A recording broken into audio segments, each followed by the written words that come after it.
네, 아홉 번째 챕터의 강의를 시작하겠습니다. 제목도 좀 거창하죠. C 언어의 핵심 함수라고 이야기가 되고 있는데요. 뭔가 좀 중요한 것을 우리가 공부한다라고 하면은 어려울 거다라는 선입견을 갖기가 쉬운데, 여러분은 제가 앞에서 printf, 그 다음에 땡땡, 어쩌고 저쩌고 땡땡, 이것이 함수의 호출문이다라는 사실만 알고 있어도, 이번 챕터의 내용은 다른 챕터보다 훨씬 더 쉽게 공부하실 수가 있습니다. 뭐 어려운 내용이 있는 건 아니고요. 여러분들이 물론 이제 맨 뒤쪽에 가면은 재귀라는 개념이 나와서 여러분들을 조금 괴롭게 할 수도 있지만, 요거를 제외하면 나머지의 내용들은 오히려 여러분들이 생각해 볼 수 있는, 상식적으로 우리가 이해할 수 있는 내용들이 대부분입니다. 자, 그러면 함수를 정의하고 선언하는 방법에 대해서 일단 공부를 해보도록 하겠습니다. 제가 여러분들에게 들어가기 전에 먼저 좀 질문을 드려볼까요? 우리가 함수를 같이 정의해 본 적이 있나요? 우리는 이제 함수를 이미 만들어진, 뭐 대표적으로 printf와 scanf 함수이지만, 이미 만들어진, 그래서 표준으로 제공이 되고 있는 두 함수는 우리가 빈번히 가져다 써봤죠. 호출해 본 경험이 있습니다.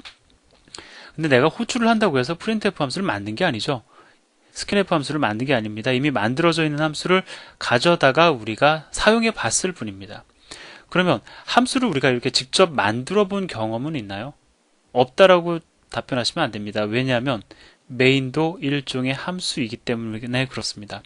우리는 모든 예제를 통해서 메인이라는 이름의 함수를 정의한 바가 있죠. 그런데 메인 함수를 정의했고, 그 다음에 이 함수는 기본적으로 프로그램이 시작되면 자동으로 호출되는 함수다라는 약간의 특성은 있지만, 일반적인 함수를 정의하는 것은 메인 함수를 정의하는 것과 크게 차이가 나지 않습니다. 우리도 함수를 정의하고 그 함수의 몸체 부분에다가 어떤 여러 가지 문장들을 삽입을 할 수 있고, 또 다른 함수를 호출하는 문장들로 함수들을 채워 나갈 겁니다. 자, 그럼 일단 그에 앞서서 함수를 만드는 이유에 대해서 이제 교재에서 좀 얘기를 하는데요. 아주 그 교과서적인 얘기를 솔직히 하고 있습니다. 뭐 다수의 작은 단위 함수를 만들어서 프로그램을 작성을 하면 큰 문제를 작게 쪼개서 해결하는 효과를 얻을 수 있다라고 해서 이제 멋진 글체로 디바이드 앤 컨커라는 유명한 그런 문장을 삽입해 놓고 있습니다. 근데 단순히 이렇게 얘기될 수 있는 게 함수가 아니에요. 그러니까 뭐 예를 들어서요, 프로그래머 A가 있고요, 그 다음에 프로그래머 B가 있고 프로그래머 C가 있습니다. 뭐 어떤 사람은 뭐 경력 한 2년차, 3년차, 4년차, 2년차가 말하는 함수가 좀 다르고요, 3년차가 말하는 함수가 다르고 4년차가 말하는 함수는 다를 겁니다. 그 얘기는 뭐냐면, 뭐 함수에 엄청난 의미가 있느냐, 그게 뭐 의미가 있어서 우리가 깨달아야 될 뭔가 큰 게 있다, 그건 아니에요. 매우 단순합니다. 함수라는 거 작은 거 만들어 놓고서, 제가 처음에 여러분들에게 C 언어 함수 얘기할 때 뭐라고 말씀을 드렸습니까? 크고 작은 함수들을 만들어서 그 함수가 실행되는 어떤 그 순서를 갖다가 배열해 놓는 것이 프로그램을 작성하는 거다라고 말씀을 드렸죠. 그 이상 어떠한 큰 의미가 있는 건 아니지만, 함수를 이야기할 때 우리가 C 언어를 갖다가 이제 C 언어로 작성된 프로그램을 이야기할 때 함수를 갖다가 조금 더 우리가 아름답게 미화시켜서 이야기할 수 있다는 겁니다. 그러니까 뭐 이런 것들이 이제 많이 주가 될 거예요. 함수의 의미는 뭐 A가 있다 때문에 함수의 적당한 크기는 이 정도가 되어야 된다. 그러니까 단순히 함수를 만드는 이유가 뭐냐가 아니고요. 이것만 가지고 얘기하면 사실 얘기할 게 별로 없어요. 함수를 만드는 이유는 이렇다. 근데 그 이유를 갖다가 우리가 이야기할 때 이렇기 때문에 함수의 크기는 요 정도가 적당하다라든가, 뭐 이렇게 어떤 뭐 함수를 갖다가 배치하는 데 있어서, 아니면 뭐 함수를, 하나의 함수를 정의하는 데 있어서 부가적으로 별도의 함수를 갖다 추가적으로 뭐 정의하는 어떤 방법이라든가, 뭐 제가 지금 사실은 뭐 이런저런 얘기 생각나는 대로 마구마구 얘기를 하는데요. 어쨌든 우리가 프로그램을 개발하면서 함수에 대해서는 많은 생각을 해봐야 된다라는 겁니다. 자, 그래서 뭐 교과서적인 얘기를 일단 여러분들은 그 집중해서 들으시고요. 책에서 얘기하고 있는 이 내용을 한번 여러분들이 생각을 해보시고, 교재에서 함수를 전부 다 이야기할 수는 없습니다. 여러분들이 앞으로 실제로 이제 함수에 대해서 좀 더 많이 느끼시려면 다양한 프로그램들을 사실은 만들어 봐야 되고요. 저는 여러분들에게 이 정도만 말씀을 드리려고 합니다. 자, 일단 기본적으로 어떻게 여러분들이 경험을 하시던지 간에 여기에는 공감을 할 수밖에 없습니다. 메인 함수를 비롯해서 모든 함수의 크기는 작으면 작을수록 좋습니다. 함수의 크기가 크다라는 것은 함수가 잘못 디자인되었다라 라고 우리가 볼 수가 있는 거예요. 보통 이제 이런 실수를 많이 합니다. 내가 작성한 함수는 300라인이 넘어가. 야, 1000라인 가까이 되는 함수 만들어봤냐? 뭐 이렇게 얘기하는 경우도 있는데 이게 자랑이 아닙니다. 이거는 어디 가서 얘기하면 안 되는 겁니다. 내가 프로그램 작성했는데 내가 만든 프로그램의 함수가 6개로 끝난다. 엄청난 기능을 자랑을 하는 그 프로그램이 함수 6개밖에 안 나왔다. 각 함수당 평균 라인 수가 300에서 500라인이다. 이러면 이런 사실은 숨겨야 되는 겁니다. 어디 가서 얘기하면 큰일 납니다. 자, 그래서 크기가 작을수록 좋고요. 예를 들어서 함수의 크기가 나는 뭐 20라인밖에 안 되는데요. 뭐 15라인밖에 안 되는데요. 이게 자랑입니다.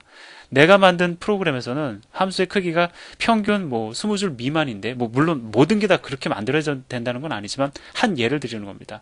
함수의 수가 뭐 한 40개에서 50개 정도 만들어지더라. 가장 일반적인 얘기입니다. 누군가 이런 얘기를 말씀을 누군가에게 하신다면 뭐 좀 경험 있는 사람이라면 아주 일반적으로 네가 프로그램을 작성했구나라고 이야기를 들을 수가 있어요. 그러니까 뭐 구체적인 숫자를 말씀을 드리는 건 조금 무리가 있지만 어쨌든 뭐 함수가 한 자릿수, 뭐 예를 들어 내가 프로그램을 작성을 했는데 함수의 수가 10개 미만이고 하나의 함수의 라인 수가 300라인 이상이다. 기본 300라인은 난 깔고 들어간다. 뭐 이런 식으로 자랑은 절대 하면 안 된다라는 거고요. 자, 그렇지만 불필요하게 큰 함수가 만들어지지 않도록 주의를 해야 되지만, 예, 무조건 작다고 좋은 것은 아니다라는 거죠. 그러니까 경우에 따라서는 함수의 라인 수가 100라인을 넘어갈 수도 있습니다. 근데 100라인? 세 자릿수니까 이거 좀 뭔가 큰 거 아닌가? 내가 그냥 일부러 좀 쪼개야지. 내가 3분의 1 사이즈로 내가 쪼개서 3개로 만들 거다. 뭐 이렇게 억지로 크기를 기준으로 함수를 나눌 필요는 없다라는 사실도 여러분들이 그냥 알고 계시면 좋겠습니다. 그 다음에 함수를 갖다 정의하는 가장 좋은 기준을 제가 하나 말씀을 드릴게요. 뭐냐면 하나의 함수는 하나의 일만 담당하도록 함수가 디자인돼야 됩니다. 매우 간단하죠. 근데 이거 상당히 어려운 얘기입니다. 이거는요, 몇 년간 경험이 쌓여도요, 여러분들이 쉽게 와닿지 않는 얘기가 될 수도 있어요. 그러니까 쉽게 와닿긴 하지만 실제로 하나의 일만 담당하는 함수를 디자인하는 데 있어서는 시간이 제법 오래 걸릴 수가 있습니다. 왜냐하면 하나의 일이라는 거 상당히 주관적인 겁니다. 하나의 함수가 하나의 일을 담당을 한다? 물론 우리가 그냥 일반적으로 드는 예제들은 간단합니다. 그렇기 때문에 하나의 일이라는 기준을 갖다가 잘 정의할 수가 있지만 실제 이제 프로젝트에 들어가서 보면 하나의 일이라는 것은 매우 주관적으로 보입니다. 여러분들이 보실 때 내가 지금 정한 이 함수가 이걸 쪼개가지고 이거를 좀 하나의 일을 갖다가 좀 구분을 좀 더 해야 되는 거 아닌가? 이런 아주 고민이 많이 이제 쌓이게 될 거다라는 거죠. 자, 근데 그럼 이런 주관적인 것엔 답이 없지 않느냐라고 말씀하실 수도 있는데요. 보통 이제 우리가 그 함수를 딱 봤을 때, 적절하다, 적절하지 않다라는 답은 금방 나옵니다. 이건 누가 봤을 때는 적절하다라 얘기할 수 있지만, 이건 누가 봤을 때는 적절하지 않다라고 얘기할 수 있어. 보통 프로그래머들이 그렇게 좀 흐리멍텅하게 우리가 답을 갖다가, 가부를 갖다가 그냥, 대충대충 얘기하지 않습니다. 저는 조금 흐리멍텅하게 표현하는 편이거든요.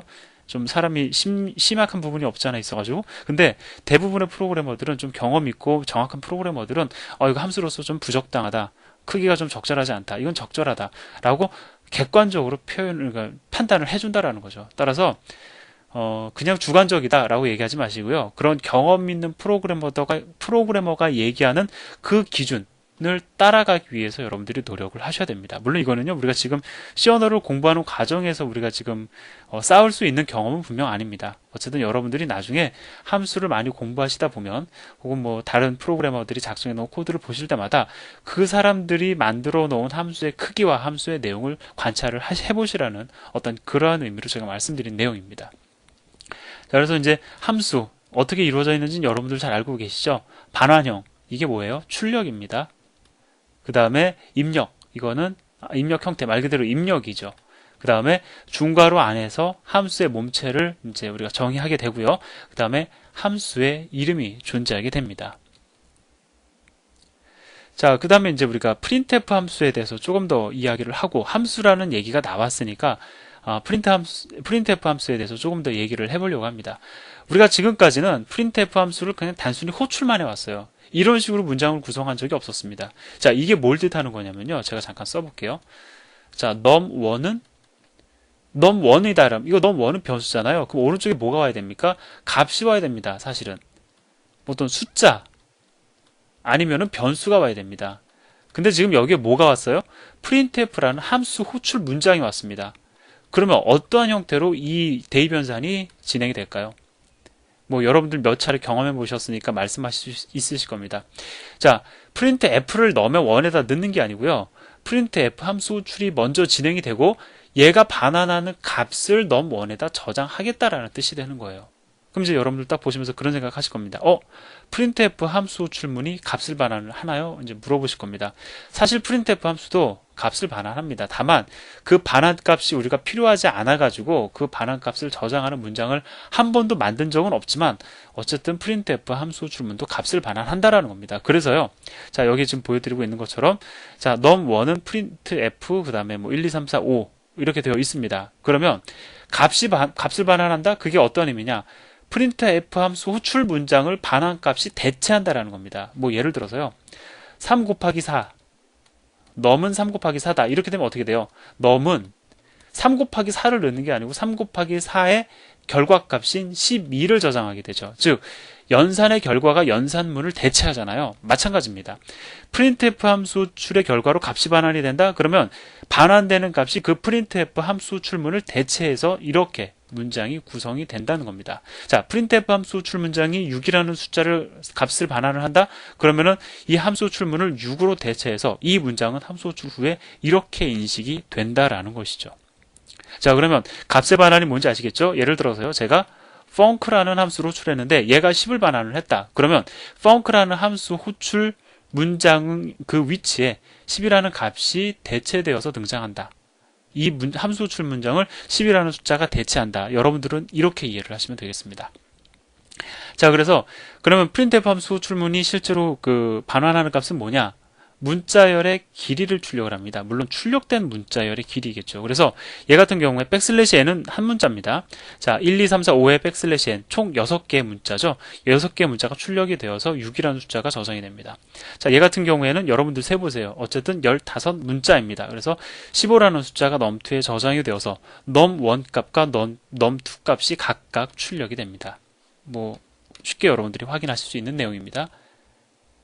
자, 그러면 이제 우리가 그 함수를 좀 구분을 해봐야 됩니다. 제가 여러분들에게 설명을 드릴 함수를 제가 4개의 유형으로 나눠서 설명을 드리고 있습니다. 교재에서요. 일단 전달인자와 반환값의 유무에 따라서 구분을 했어요. 물론 더 세부적으로 구분을 한다면 더 세부적으로 구분이 가능하겠지만 이렇게만 구분을 해도 충분합니다. 전달인자와 반환값이 둘 다 있는 경우, 전달인자만 있는 경우, 반환값만 있는 경우, 전달인자 반환값 둘 다 없는 경우, 이렇게 해서 총 4개의 유형의 함수를 여러분들에게 다 설명을 드리고 우리가 같이 한번 보도록 하겠습니다. 이 유형의 함수들을 보면서 우리가 이제 우리도 함수를 직접 정의할 수 있겠구나. 함수의 정의라는 것이 별것 아니구나 라는 것을 여러분들이 느끼실 수 있을 겁니다. 일단 이걸로서 한 차례 강의를 정리하도록 하겠습니다. 감사합니다.